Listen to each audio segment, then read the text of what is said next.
June the 4th, 2016, less than 24 hours since I've done a 6-hour live stream to cover the same topic that I'm going to cover fresh. We have 2 sets of videos. One is a couple of minutes long, the other one is about 4 minutes long. And then we have documentation to kind of give you context. It's about Ken Caravan is one. He's from the Energy Institute. Caravan Director Plants Technology. He's with the Electric Power Research Institute. And that's actually an important one. And he's at the NRC with this video. The NRC government on YouTube. And Paul Gunter. And Paul Gunter, this is an amazing story when you consider BeyondNuclear.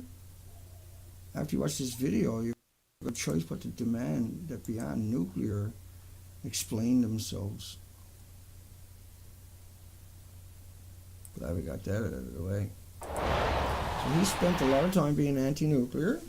Now we're going to cover his anti-nuclear when he sits in front of a NRC committee shortly. But first we're going to cover Ken. And here's Ken, introduction. Ken Caravan, Director of Plant Technology, Electric Power Research Institute. Electric Power Research Institute. Well, good morning. Good morning. And thank you for having me here today to share some thoughts on both the lessons learned and some perspectives on some of the future research that we see. So they're presenting lessons learned from Fukushima. I'm going to sprinkle my lessons learned sort of around the presentation. Hopefully it's not too distracting. Yeah, it is. Just stick to the facts, okay? Here we go. But one of the most interesting things I always find about that document that's not well known is the fact that Unit 2, which is estimated to have the least amount of core damage and also had no hydrogen explosion. Ooh. Okay, let's just split that right there. And so Unit 2 is this one right here. So that looks like it's intact, yeah? This is what the buildings look like. This is Unit 1. So that one is not apparently never released as much, is what he's going to tell you in a minute. And remember what these buildings look like. The fuel pools are at the roof. See that? This is Unit 3. And he's going to ignore that. And Unit 4 is going to ignore that. But the one he's going to say is the one they're worried about is going to be this one right here. Okay, you got it? Is that okay? 1, 2, 3. Is actually the largest contributor to the but one of the most interesting things I always find about that document that's not well known is the fact that Unit 2, which is estimated to have the least amount of core damage and also had no hydrogen explosion, is actually the largest contributor to the radiological release. And so if you look at that chart that we see a lot of that. So number 2, that had the least amount of damage, the least amount of core damage according to him, which is not true. And the Muron, it's like an x-ray that they done on it last year, showed that it was all gone. But this is May the 17th, June the 17th, or May the 17th, 2016, just a few weeks ago, telling the NRC, who's going to tell Congress the same thing. And an NSA chart that shows the radiological release in a picture, that's largely due to Unit 2. So all the releases is due to Unit 2.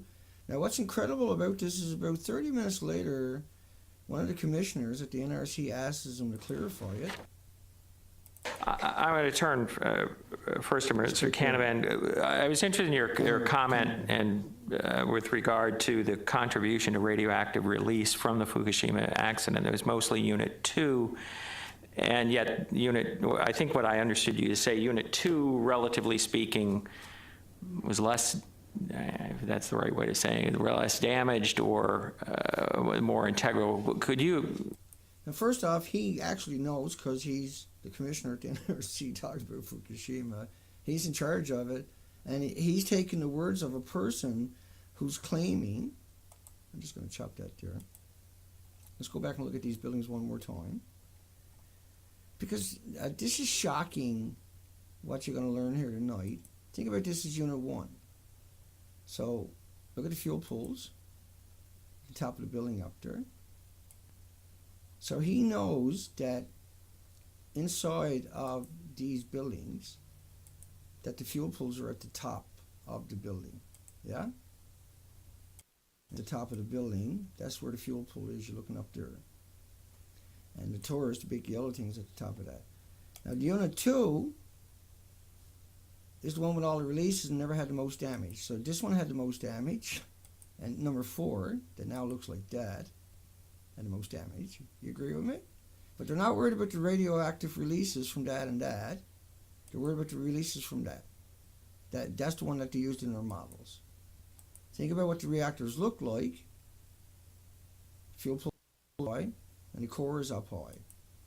There's no core and there's no fuel pools. There's no core, no fuel pools in number 3 and 4 for sure. But we know that it's all missing there from the studies that came out about it. It's all gone. They're shooting the muons, and let me get that out of the way. Muons device. It's like an X-ray, right? And so this is what they're claiming they're going to do now. TEPCO is claiming the same lies, where they're going to shoot neurons through a building that's not there. I'm not kidding you. That's 7 months ago. I got that snapshot from their site that dude posted up there 7 months ago. Okay, so number 2, according to that guy, is the nightmare. So hey, wait for it. Let's talk about this. Just refresh me as to what the reason or what the understanding of that is, why that was. Why does he see that? I can walk you through some of the statuses very quickly, and again, no one has seen where the cores are, so this is all based on modeling and simulation. Nobody has seen where the cores are. It's all based upon modeling and simulation. But let's split that there and go back down and look one more time. What kind of model and simulation says that is worse than this and worse than that? I wonder. That's number 4. Move that up in that spot. What they're talking about is putting in flexi hoses to solve the problem so that don't happen again. But they're forgetting about all this happened too, right? The nuclear power plants were throughout that whole coastline, where all the people died in the red, and the yellow ones are where they were missing. That's where all the power plants were. And putting filters is not going to stop 30 million one-ton bags. Think about there's 15 reactors and how TEPCO, a governor for Fukushima Prefecture, demands strongly that TEPCO decommission all 10 reactors. Worse than the meltdown, said expert, spent nuclear fuel pool caught fire. Yeah, which one? I wonder, that one or this one is he talking about? We know what happened here too. That blew up. That had a hydrogen explosion, like this one did too. You can pick and choose if you want it to be. You can ninny all you like, but worse than a fuel, radioactive releases may continue for a year. But even though a couple of days ago there was a headlines showing that there's fission still going on down there. Chernobyl stopped after 10 days. It would like Chernobyl. So think about the 3,450 spent fuel assemblies in each of the reactors. And that goes up on the roof every 2 years, 18 months to 2 years. And so there's 80 rods in assembly. Each rod is 18 pounds and 12 feet long. It's 5 million pounds per reactor, per cycle. That's why you got 30 million one-ton bags worth of junk. Okay, let's finish off that particular video and then we move to Paul. Although to date, we're fairly confident in that simulation. Unit 1, 1F1, lost core cooling very early. It actually melted down in 5 hours. He says 10. Expected that about 10 to 12 hours into the accident, the melted core exited the vessel and is in the containment. Got hung up in the branches of a tree. Yeah? Is in the containment. So why would it burn through what, not burn through the other when it's burning at 9,000 degree Fahrenheit temperatures? Rocks will burn at 2,000.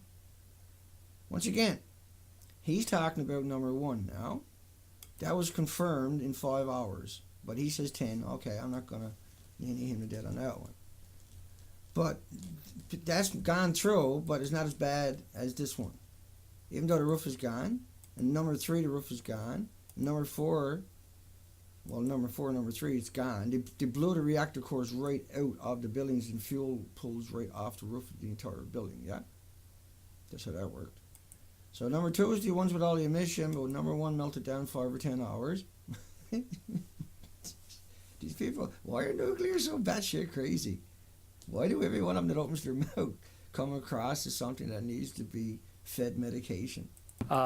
Unit 3 similarly lost cooling late, but also for a sustained period of time. And come right back to that statement one more time. I like that. It's too funny. So there's Unit 3. Lost cooling, eh? Okay. Hey, TEPCO said that didn't blow up and catch fire. It was an oil leak. That caught fire. It was smoking. They put it out within a couple hours. So don't feel bad. But he's got some high, heavy competition. TEPCO's pretty good, right? Unit 3 similarly lost cooling late, but... Yeah, well, it lost more than cooling. It freaking blew up, dude. It snapped apart. It threw it all over the site from one end of the TEPCO's site to the other end of the also for a sustained period of time. And again, some of the core is expected to be exited the vessel. However, don't mind me laughing. Some of the core left the vessel. The other one got caught up in the containment unit. This one left the vessel. There we go. See? But we're not worried about the emissions from the number 3, which is mixed oxide fuel, reclaimed uranium, plutonium. No, we're not worried about that at all. What we're worried about is number 2. By the way, number 2 is all gone. That's number 2. See the ludicrousness of these people, and there's no checks and balances, and that the commissioner doesn't even know what the buildings look like.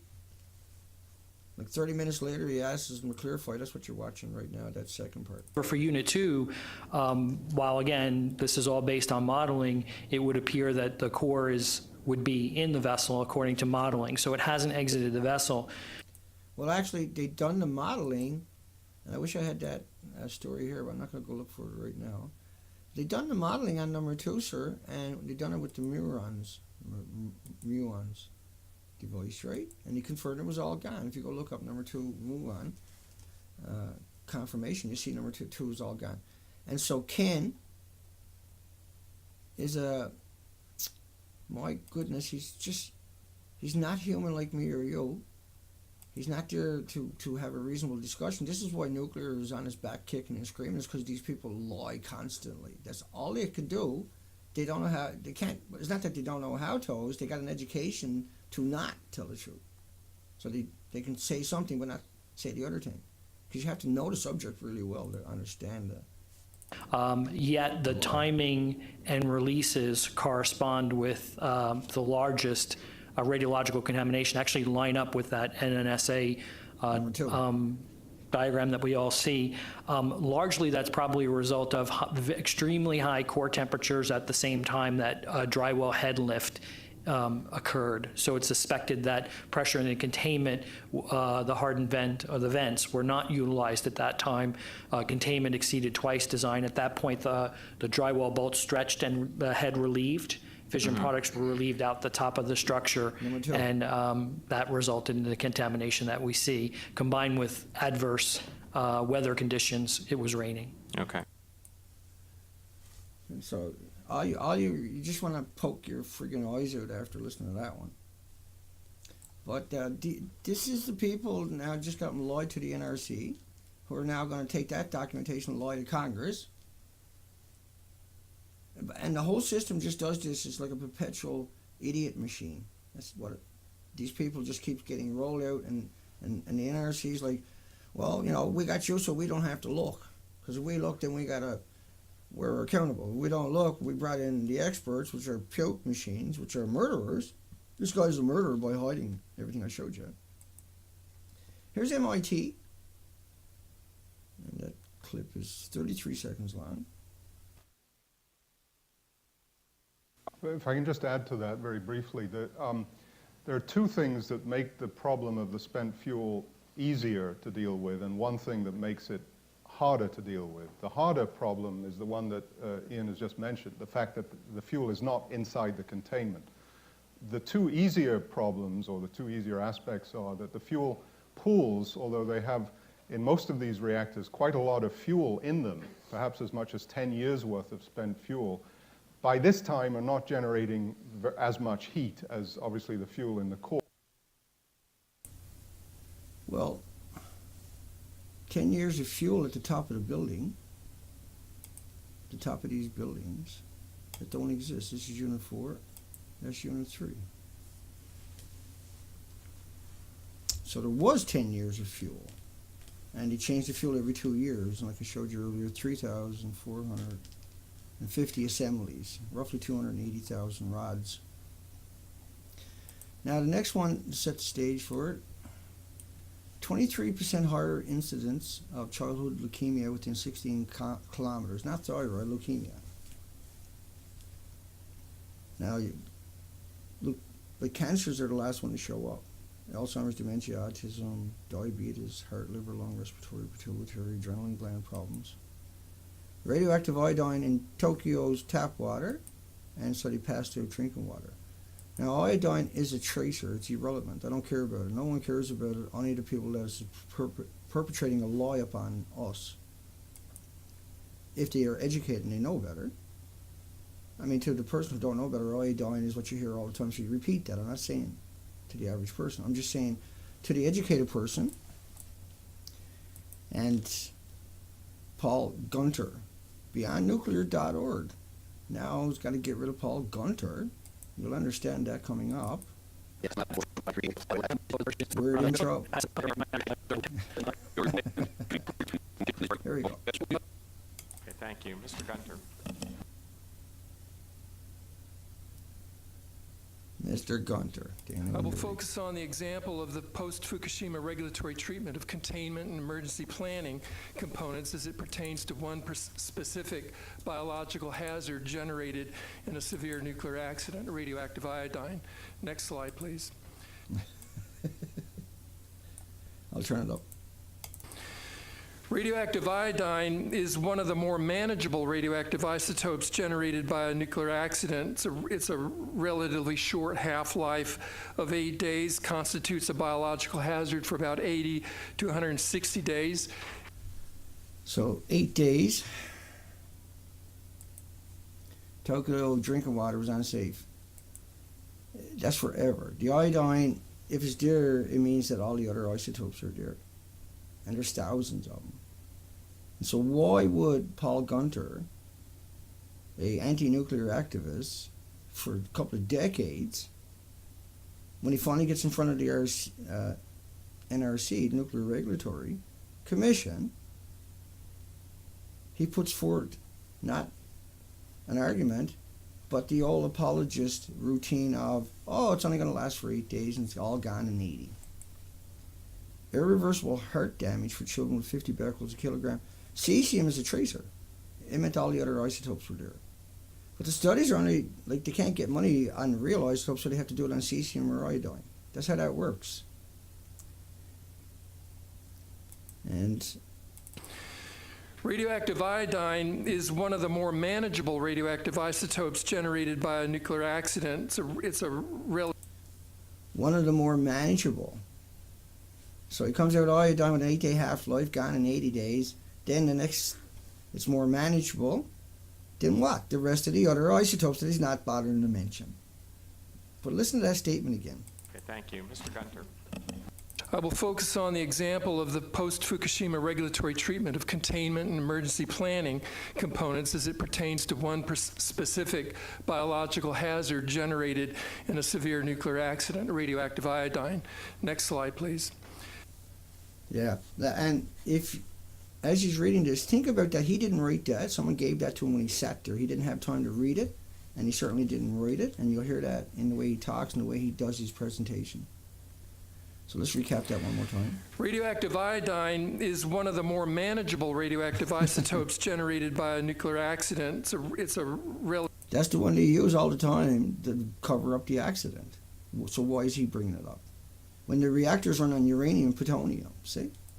So he needs to be removed. It can be effectively retained and contained along with other radioactive isotopes by state-of-the-art engineered radiation filters on hardened containment vents to reduce the uncontrolled radioactive releases to the environment and population exposures. See, he'd never read that. He's stuttering. Listen to him. Planning can be enhanced by providing safe and effective doses of prophylactic potassium iodide, as is used in common table salt, pre-distributed in advance to saturate the thyroid gland, particularly in young children, for protection from radiogenic diseases of the thyroid. However, now, the thyroid soaks up cesium too. That's in studies. But if you got iodine 131, you got 10 times more 132, 30 times more 133, 31 times more iodine 129 with a 15 million year half-life. That all came from a chain reaction that ionizes and radiates your thyroid glands 9 times more effectively than iodine 131. However, in the aftermath of the Fukushima catastrophe, the public interest community has witnessed both of these beneficial aspects for defense in depth dismantled and obstructed by the nuclear industry and the Nuclear Regulatory Commission. Next. Yeah, well, because they don't want people to worry. So if you got your thyroid full of potassium, iodine, Ki, then allegedly you're safe. No, it's gone into your body, now it's going to sequester into your muscles and your organs. See, your thyroid is a gland, so it's not like an organ that you might be able to get a transplant from somebody, depending on where you're to, I guess, but... And so this is the old story where the only thing you got to worry about the iodine and it attacks the thyroid. But cancer could show up in a couple of years, could show up in less than that if you get a heavy exposure. But it usually shows up in 5, 10, 15, 20, 25, 30, 35, 40 years down the road. There's 1,800 diseases will show up before that. See? And the thyroid happened gets affected really quick. And leukemia is from close to nuclear power plants. I mean, there's 6 times more breast cancer within that same distance as the kids in that clip I showed you earlier. Next slide, please. Next slide, please. Next slide, please. Says that. Though recommended by the... Because he didn't practice the speech, he doesn't understand the speech, he's rushing through it, he's very articulating, so he's pulling it off, but he keeps stuttering. Because obviously he didn't wrote it, and obviously he's not the person for the job. It's obviously he shouldn't have that job. It's obvious when he says stuff like this, and this is his whole disposition. Everything you're hearing. Chemney Commission in October 1979, the NRC would not propose optional voluntary stockpiling of potassium iodide within the 10-mile EPZ until 2000. And he goes on and on and on and on about iodine, potassium pills. Even if you got potassium pills, you're still going in your body. And it's just a tracer. That meant everything else is hitting you at the same time. 2001. Next slide, please. And the potassium is not going to fill it up for the cesium, that's there. As of today, because the iodine acts like natural iodine, see? That's why you do that. 25 of 34 eligible states participating in NRC's voluntary initiative for voucher distribution within the 10-mile EPZ. However, according to Public Health... And that Geiger counter is live while I'm streaming, or shooting, rather. So let's see it rocking there. Surveys, the current KI emergency plan is ineffective. You're ineffective. You're going to go on and on and on and on for the whole time you're there about KI pills being distributed and talking about how other people are doing it. And you're not talking about the catastrophic event that is playing out in Japan that has actually killed the Pacific Ocean as we know it. If you go to the nuclearproctologist.org, you'll understand that I've done 260 days on the coastline, up to 5 months without coming home, and traveled 15,000 miles of the coastline documenting an extinction event in the tidal pools of British Columbia, Canada. And the 4 million other species didn't bother reseeding the coastline where the 5,600 indigenous year-long population is normally too. Is gone, and the other 4 million didn't even bother. So where did they go? This is Fukushima. This is why Paul is doing what he's doing. Talking about iodine 131 with an 8-day half-life, and then keeps going for his whole time there.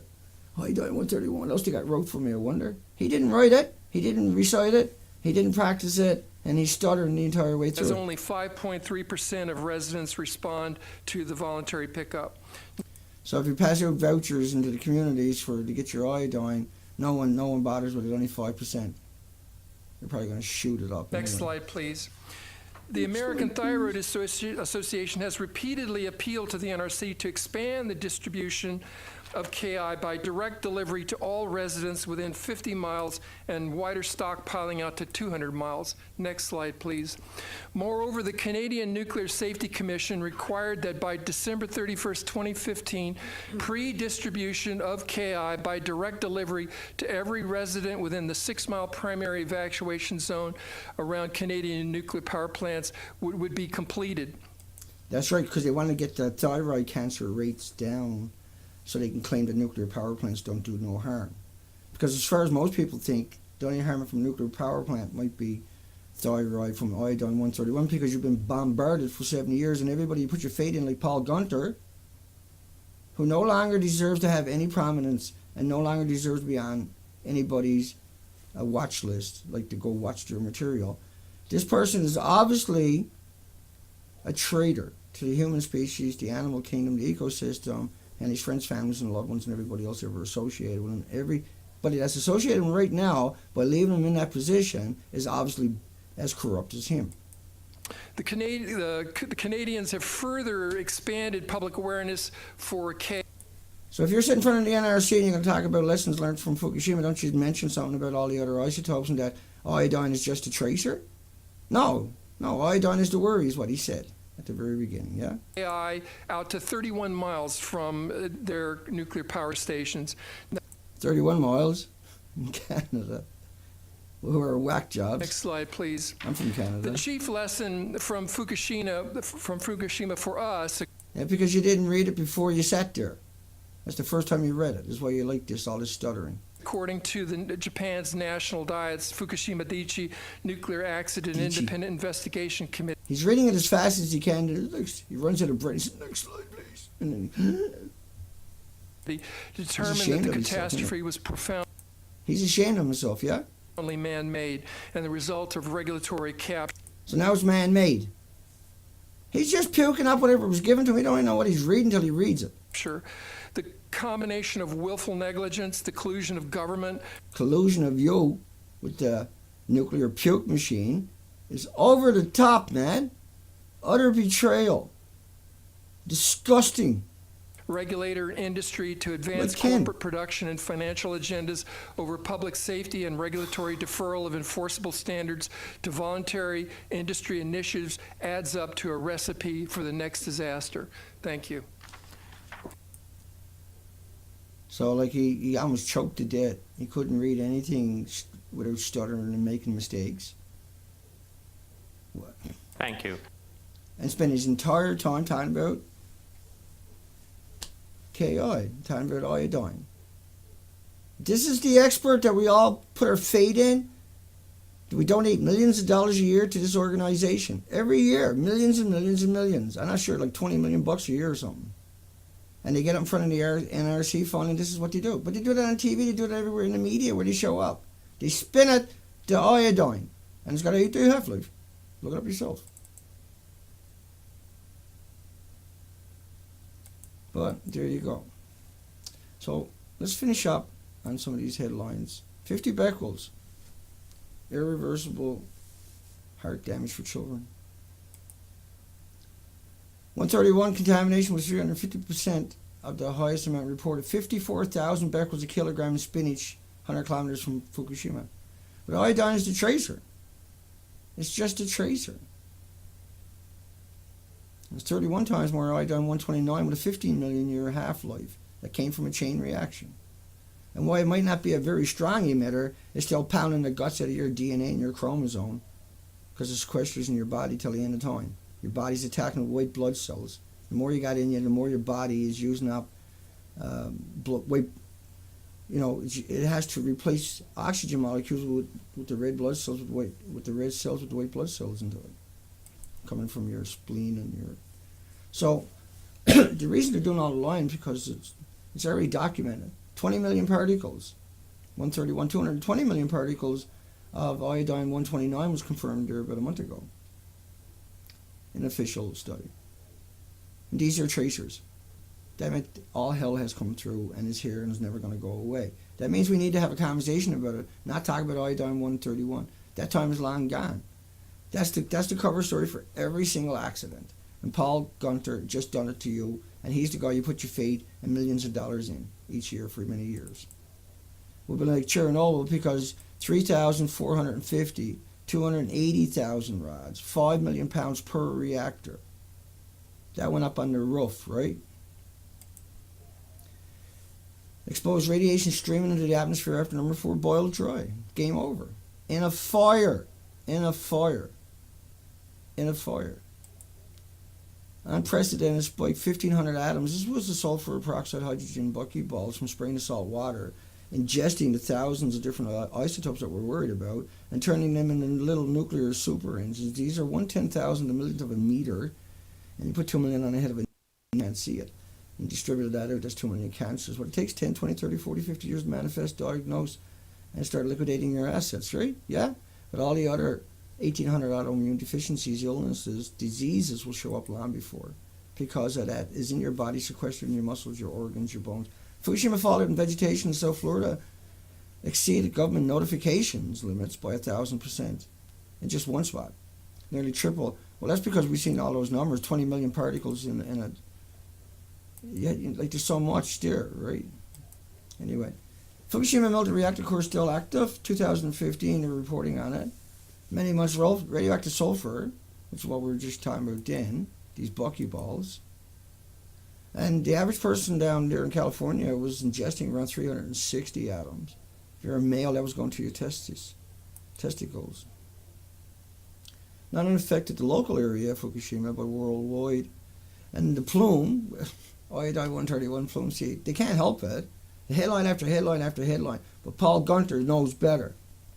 He should know better 20 years ago not to fall for that ruse and come out and say, all the iodine is there, that's a tracer, Mr. NRC. That meant thousands of the other radioactive isotopes. Then you had the sulfur peroxide hydrogen buckyballs taking all these isotopes and ingesting them elements and particles and becoming supernovas and all on their own super hot particles. One particle will give you a cancer. Like the numbers we're looking at. Central U.S. government email revealed a proposed plan to test the West Coast residents. So Fukushima plume model hit the West Coast with 1 million becquerels a square meter. That's why Paul Gunter has sold his soul to the devil machine, to the perpetual misery machine that is the NRC and the 4,900 employees and everybody affiliated with them. Tritium rain, a result. Now, that happens around nuclear power plants all the time. That happens around nuclear power plants all the time, and that's why there's so many child leukemias around nuclear power plants. That's why there's so many diabetes and autism, dementia, and so many heart, liver, lung, respiratory, pituitary gland problems. It's because you're close to a nuclear power plant. So that shows up long before the cancer. Do you get it yet? Well, are you ever going to learn? Significant rise in cancer risk about 5 years after exposure. 12% increase 5 years after exposure. Cesium immediately attacks the heart. That's why you had all these 20,000 excess heart attacks right after Fukushima in North America. And that never happened in the previous years, in those months. Nuclear radiation, most carcinogenic thing that exists. We got to stop these sorts of reports coming out. See, they were at this, and they're still at it, and that's what Paul Gunter had done. The cesium, which is just a tracer. And Paul Gunter, if he doesn't know that, BeyondNuclear can't do any better than that. It's time to burn that place to the ground and find people that really know how to do the job. Because these people are destructive to the cause. These people are a nightmare to the cause, just like Ken Caravan is, the director of plant technologies. These people sit in front of Senate and they lie and manipulate. They come out and they raise all kinds of money to donate to them to go sit in front of the NRC, and then they spend their entire time talking about iodine 131 with an 8-day half-life. It's the most disappointing, gut-wrenching thing imaginable, the biggest betrayal is what you're looking at there right now, Paul Gunter. That is an incredible betrayal what he done. Unimaginable. There is no excuse. He's educated and he knows better. There's no ifs, ands, or buts about this. He's not some gullible, naive person, okay? Hugs for everybody. Like I said, I done 6 hours last night trying to get this. Had to do it all again tonight. I chopped it up all day. Finally got it down, whittled down, got the documentation that I wanted there. And so we got a little over 30 minutes or something, a lot better than 5.5 hours, whatever it was. Hugs for everybody. I'll see everybody soon enough. Take care, folks.